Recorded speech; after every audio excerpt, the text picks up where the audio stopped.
Welcome to the Heal, Thrive, Dream podcast, where trauma survivors become healthy thrivers. Each month will feature a theme in the trauma recovery and empowerment field. To promote your recovery, healing, and learning how to build dreams, here is your host, Karen Robinson, transformational coach and therapist. Welcome back to Heal, Thrive, Dream podcast. Today our guest is Martika Whylly, who is the author of the book, Having Fun with God. She also is the host of the podcast called Grieve with Ease. Miss Whylly is also a professional coach. And welcome to the show, Miss Whylly. What did I leave out about you that you'd like to say?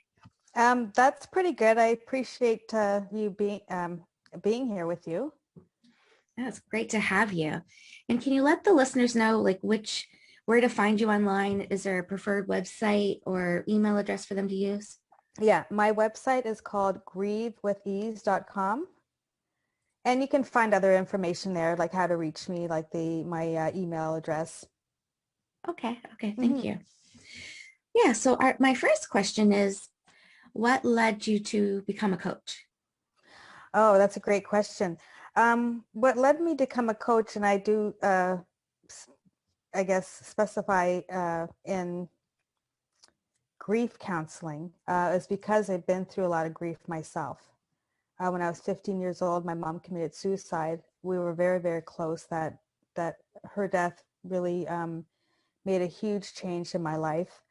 And then, of course, that kind of, domino effect. My Nana died 2 years after my mom committed suicide, and then my grandfather died 2 years after my Nana died, and then my uncle had a car accident.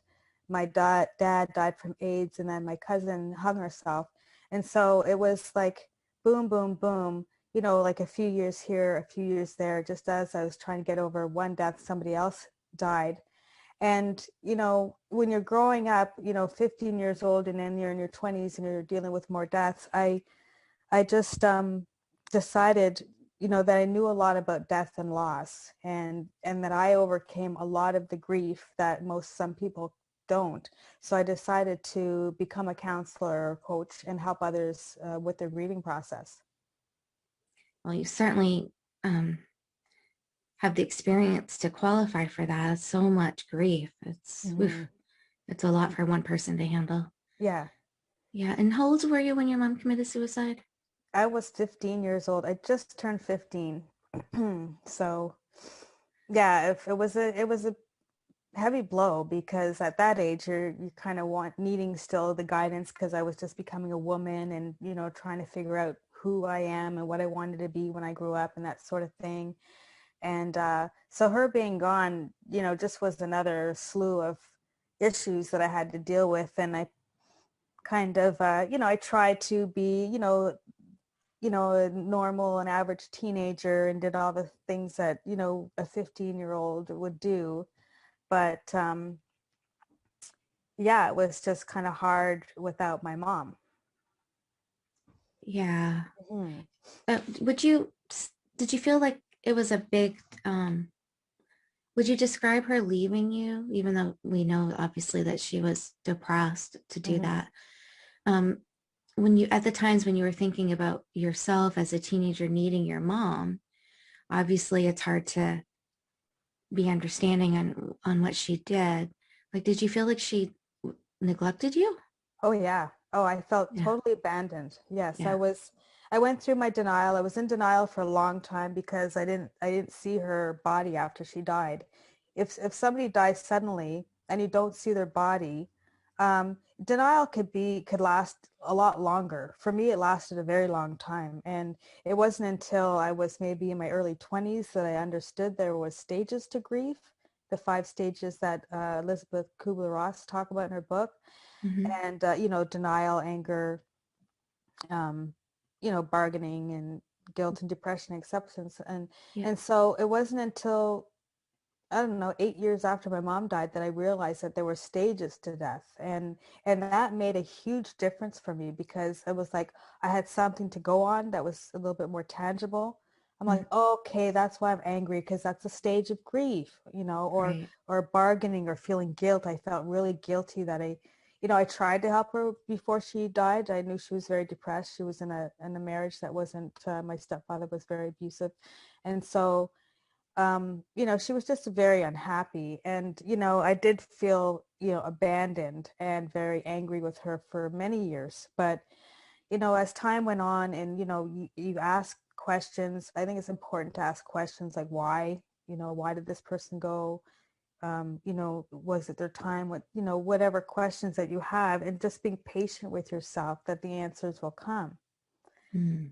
So I did get help. I think it's so important when you lose somebody that you really are close to and love, and it's sudden, that you do get counseling. You get somebody that'll help you, a support group, anything like that is good. Um, I was a teenager, so I was, interested in partying, going out with my friends. And I did get some counseling, but, for me back then, it was kind of something to be ashamed of. So I kept it on the down low. Like my counseling would be during the day, obviously. And of course I had to skip a class to go to this counseling. And so I didn't tell my teachers in high school, I'm going to counseling. It was always the same time and the same day. So it was always that same class, my chemistry class, which I loved. I loved chemistry. But my grades in that dropped because they mark you on attendance. Mm. So I would have got an A out of that class, but I think I got a B because they deducted, my attendance, because I probably missed a handful of classes because. And I would just tell my friends, oh, I'm skipping school, I'm going on a date or something, I'm going to the mall. And I don't like chemistry, to avoid having to explain, I'm getting counseling for, grief Yeah. therapy counseling. Yeah. Yeah. So what I think is extremely difficult about suicides is it's not just grief that you were dealing with. You're dealing with a major trauma. Mm-hmm. So it's not even just the stages of grief. Grief is, much easier when it's an elderly person. They lived a good life. It's a full life and you have a lot of memories to celebrate. But when it's someone that leaves your life way too soon and not expected, and there's a lot of unfinished business, and you still need parenting. You're 15 years old. Mm-hmm. You still need a mom. It's, to me, Mm-hmm. very traumatizing. So Mm-hmm. I can understand that it felt pretty neglectful. And Yeah. so because of that experience, do you feel like you're a little better equipped to help people who are traumatized than someone that hasn't been through that? Yes, actually. Most of the times I just listen. And, when I feel that they're ready to hear what I have to say, because sometimes people are in their own grief, I tell them, what I had been through, and they're like, suddenly their grief doesn't seem to be as important anymore. This is, I was saying to a friend the other day, it's amazing how other people's misfortunes make us feel better, Yeah. and it sounds terrible, but it's true. It's so true. When I think of other people that don't even have a home, it's been burned down or it's, flooded or what have you, I feel so much better knowing that I have what I do have. I mean, not better, but grateful. Grateful should be the proper word, I guess, there. So I Mhm. just tell them, if I could go through all that and come out of it okay, so could you. But these are the steps that you need to be aware of. And once I knew that there was stages to grief, let me tell you something, that was like a huge weight lifted off. I'm like, okay, I'm not crazy. This is a normal feeling, this depression, this bargaining, this guilt, this sadness, the anxiety, the anger. I was very angry with my mom for a long time. But after years of just kind of, going through the motions, and, I spoke with someone the other day on my podcast, and she said, feeling is healing. And it's so true. You need to embrace what you're feeling. Right. And once you do that, that kind of calms you down, and then you're open to answers. The answers like, why did she abandon me? Well, let me tell you something. She did try to help herself. There was no other option, she thought, than to, um, you know, take her own life, because I believe that she did go to we were Catholic, and so she went to our priest, and probably, in confession, this is what's happening in the household. What should I do? Should I get divorced? And the priest might have said, that's a sin, try to, make it work. And I believe she actually did do this. I got an insight while I was writing my book, Having Fun with God, which does talk about my mom and her committing suicide and other several deaths. But she did what she felt was right. And even though I did not see it at the time because I was hurting so bad, she did what she felt was right. And, we're still together. She's still with me in spirit. And I feel her presence a lot more now than I did before, maybe because I'm open to it. Mm-hmm. Whereas before I was still in denial and angry. And our relationship, I mean, she's still in my life, but just in a different way. I don't see her physically, but I know she's with me spiritually. And I do get what's the word? I do know this, or she'll remind me that she's still with me when I see her in dreams. Every now and again, she'll kind of visit me in dreams. That sounds so comforting. It is comforting. The last time I saw her in a dream, now mind you, it was probably over a year ago now. I walked into my living room and there she was sitting on the couch. And I looked at her, I'm like, oh, you're here. And she looked at me like as if to say, and it was all, facial expressions. She looked at me as if to say, I've always been here. You're just noticing me. And I felt bad. I'm like, I'm sorry. I didn't notice you sitting there on the couch. Why didn't you say something? But anyhow, it was the dream, it was just a moment where there she is sitting on the couch, looking at me. Oh, she sees me. And that day I felt like so great. Like it just put me in an awesome mood. I didn't miss her. I don't grieve her. I mean, there are moments when I do miss her and grieve her still, but I know that she's with me in spirit. And if I ask a question directly to her, I know she'll answer. Like I'll, where I'm looking for my bathing suit or I misplaced something, where is it? And all of a sudden I'll have a picture in my mind of where it is. So I don't believe in coincidences. That's her helping. Mm-hmm. And I've had another lady, well, this was shortly after my mom died at her memorial service. While we were walking out of the church, one of my friend's mom pulled me aside and said, do you believe in angels? And I said, yes. She says, do you know that we all have a guardian angel? I said, yes. Of course, I'm nodding because I was in too much pain or shock to talk at that time. She says, no. She says, your mother, you have an extra guardian angel, your mom. She will always be guiding you. And I nodded, and she nodded as if to say she was done. That was the message. And I walked out very slowly out of the church, and my eyes widened because I'm like, what? You mean she's watching me all the time? I can't get away with anything now. Like, move over, Santa Claus. Like there's, she's really watching me. And the ultimate parenting now. The ultimate parenting. And you know what, Karen? Now that I look back as an adult, that was the best gift. I know it sounds crazy, but her leaving and crossing over at that time in my life, she was better as a parent in the spirit form than she would have been in the physical. It's so beautiful. Yeah, isn't it? But it took me a very long time to get here. Okay. It doesn't happen overnight. I know. But that it did happen. And see, that's what saddens me when I hear and see other people that have lost somebody close to them. Some of them don't get there.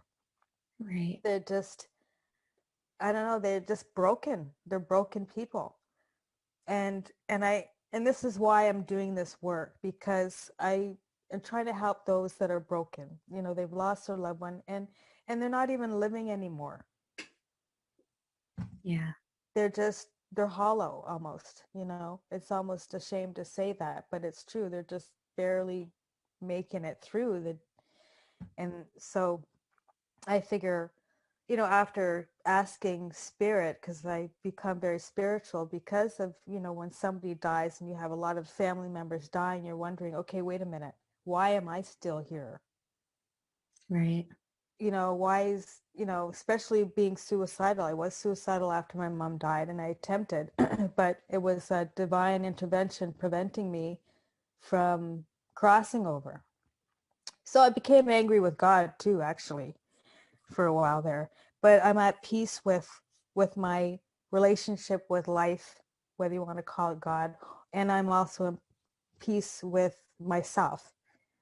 I know that sometimes I think of my mom and I get, a little sad because, I miss her. But then I remember that dream that I had that she's still with me. That saying out of sight, out of mind, right? Mm-hmm. But once in a while, she'll let me know she's here. She doesn't flicker the lights like she used to. She used to do the lights. That was her favorite thing to do. But that would freak me out because I wouldn't be expecting it. Right. So I'm like, Like, what's okay, wrong with mom, this? talk to me, but don't scare me. Yeah. What's wrong with this light? I just bought it. Anyhow, so, but yeah, she'll come to me in dreams. I'll say to her, if you really want to communicate with me, mom, just show up in my dreams because I love to dream and I see clearly in dreams. So she will is show up in dreams. Oh, I love that because the name of my company is Heal Thrive Dream, and I think of dream as dreaming about the life you want to Mm-hmm. create for yourself, and how beautiful to add to that the spiritual component of dreaming about your loved ones and how they can help heal you through that process. Oh yeah. It's pretty cool. It's pretty powerful too.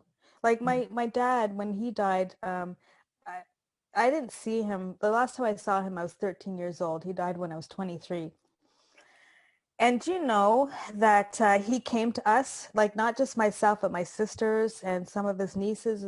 Like he was very busy after he passed, visiting everybody and, getting on some of, like my niece, for example, he would come to her in dreams and say to her, do something with yourself, do something with your life.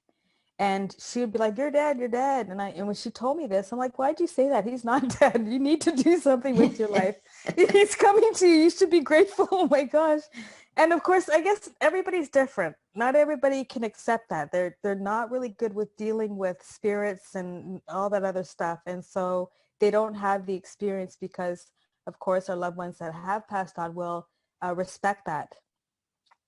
Right. But I had seen, or at least heard, my father probably just as much when he passed, or just as much when he was alive, or you know what I mean, when he passed is when he was alive. That's what I mean to say. And parenting me, like telling me not to go get a tattoo. That one time me and my friend we were intoxicated. We thought we had a day off, two crazy 30-year-olds going to the mall. Let's go get tattoos. And I was What did he say to you? he whispered in my ear. Oh. We were going up the escalator, but I could hear him on my ear saying, don't get a tattoo. They put AIDS virus in the ink. That's what I heard, Karen. My Ooh. father died from AIDS. Right, I know. So So that I freaked you took, out. it freaked me out. And of course I was slightly intoxicated, but I was Of totally course. conscious, right, to want to get a tattoo. You usually are drunk when you want to do stuff like that. Anyhow, and I turned to my girlfriend who's very, she's pretty spiritual herself, but still I was like saying to her, they do tattoos with needles, don't they? She goes, yeah. And I'm like, let's do something else instead. I didn't tell her what I heard because she'd be thinking, you're way more intoxicated than me, right? So Right. but other things like don't go on, like warning me about guys. I went on this really bad date and he was warning me not to go out with this guy again. I'm like, you don't have to tell me twice. But things like that, like he was being very fatherly, which I thought was awesome. It is awesome. Yeah, Yeah, I like that story. Is it okay if we go back to the intersection between grief and trauma? sure. You're talking about really happy things right now with, Mm-hmm. the spiritual connections with your parents. But I want people to hear your part of the story that really stuck out to me when you shared with me before about after your mom died, the incident with your aunt and the sauce. Do you know what I'm talking Oh, about? yes, Yeah. yes, yes. I know what you're talking about. Do you want me to, what part of that did you want me to Yeah. I just want people to hear that oh, part of the story and okay. and how that was such a trauma response as well as, the shock of death. But there was, well, Mm-hmm. you tell the story. Okay. Yours. Well, yeah. When my mom died, I was I was left with my stepfather, who I knew didn't want to raise me, and I didn't want him to raise me either, or to finish raising me. So I moved with my aunt and uncle up in Alcona, which is about an hour or so north of Toronto in the country. So it's different lifestyle. And my job, my aunt had made this big pot of spaghetti sauce, and then she had an errand to run or something. And could I mind the sauce? Just stir it every now and again. That's all I had to do, because she knew, I'd only been there maybe a couple of days, maybe a week. And so I'm still settling into my new life. And I remember sitting in the living room, and they had this beautiful bay window that looked out into the front of the street. And I'm just staring, thinking, why am I here? Why did she leave me? What's happening? Why is my life turning this way? And I was just in really deep thought, and I guess I just wasn't paying attention to the spaghetti sauce on the stove. I don't recall ever stirring it. So I don't know how long it sat there before my aunt, came back and realized the bottom of it was all burned. Mm-hmm. So she didn't, of course, I didn't get in trouble for that, because it was clear that I was obviously couldn't handle a simple task like stirring the spaghetti sauce every now and again. I just couldn't do it. Yeah. So, yeah. The reason I wanted you to mention that is, like, when you first told me about that story too, is like just not being able to function. And there's so many people that when they feel that, because they're so traumatized, they end up beating themselves up for being traumatized. Like, hello, like this is like one of the hardest things that you've ever had to go through.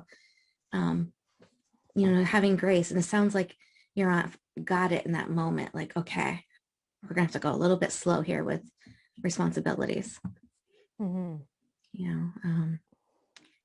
Yeah, to me, it was an example of like the shock.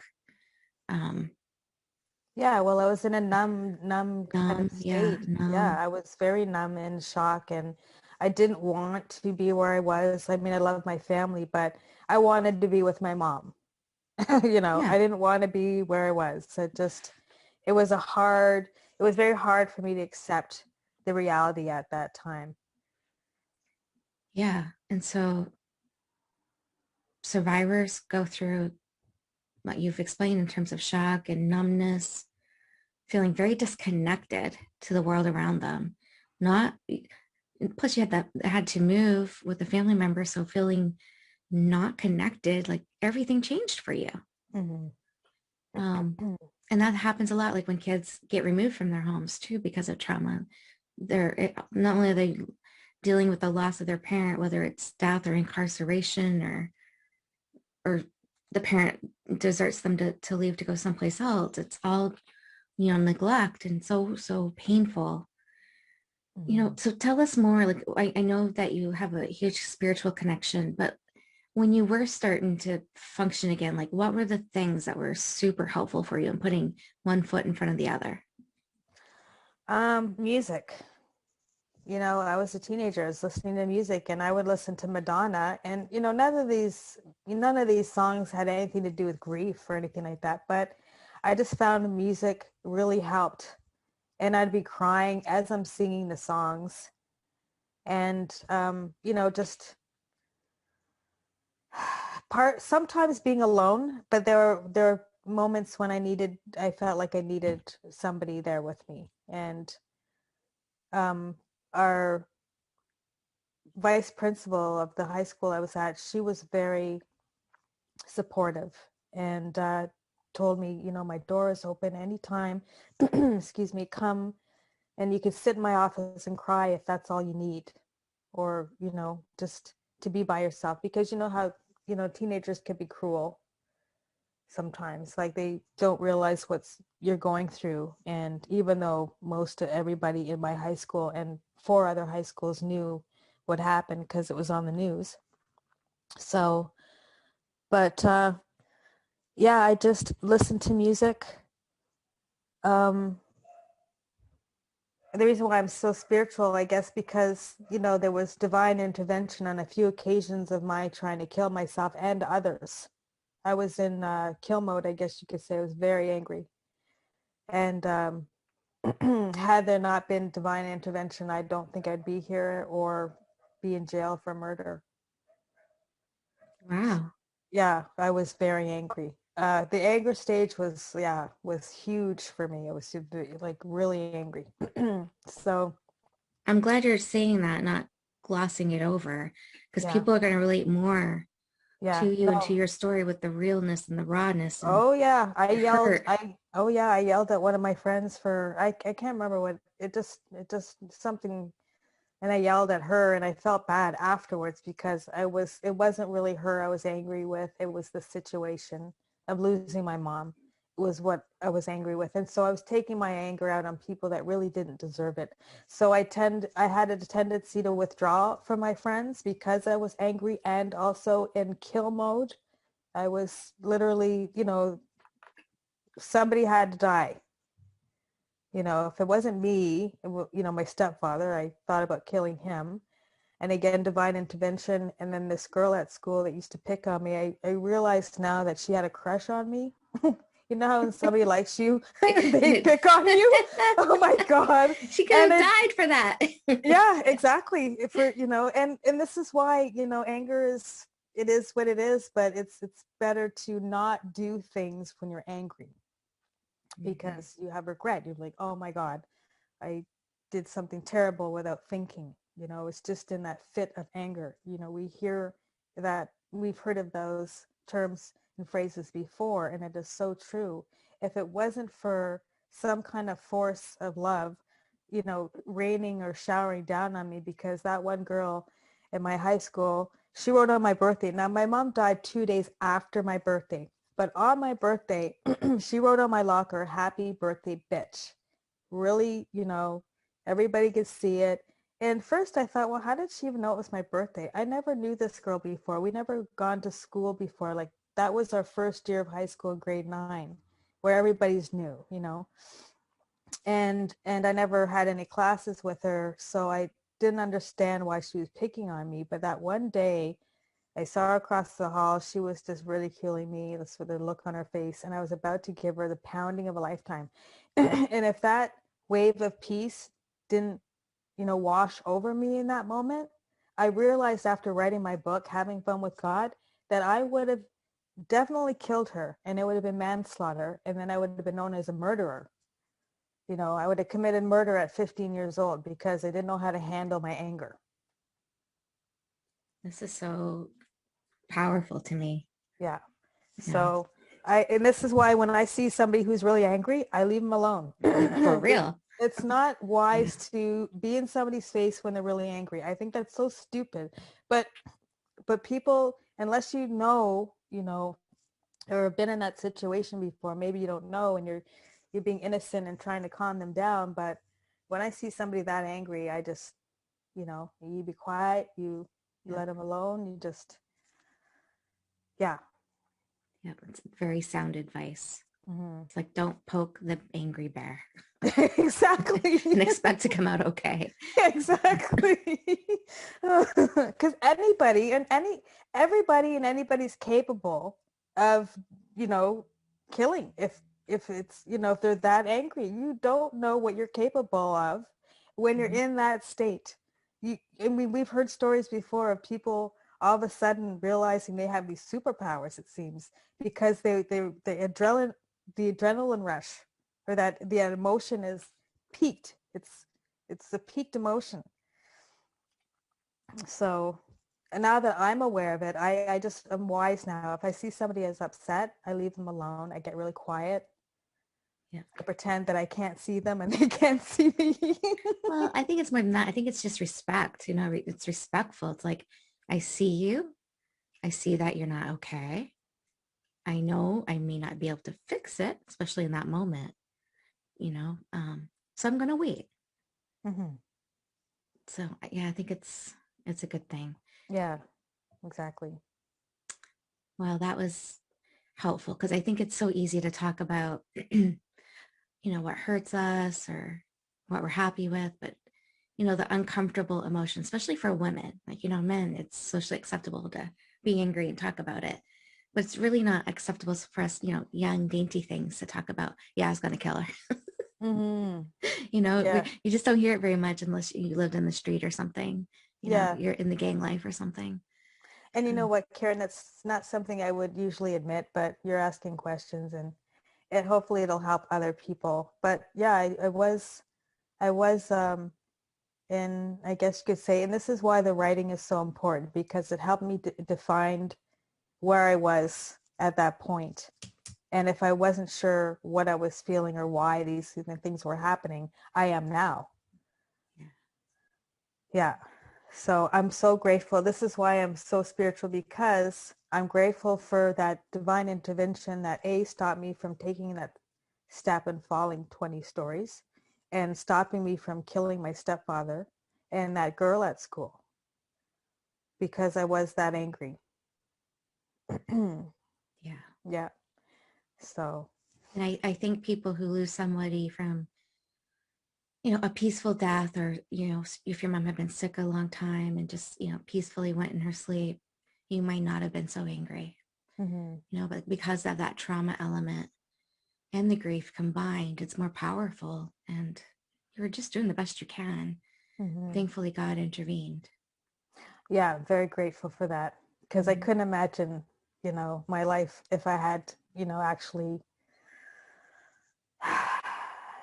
hurt somebody because I was that angry.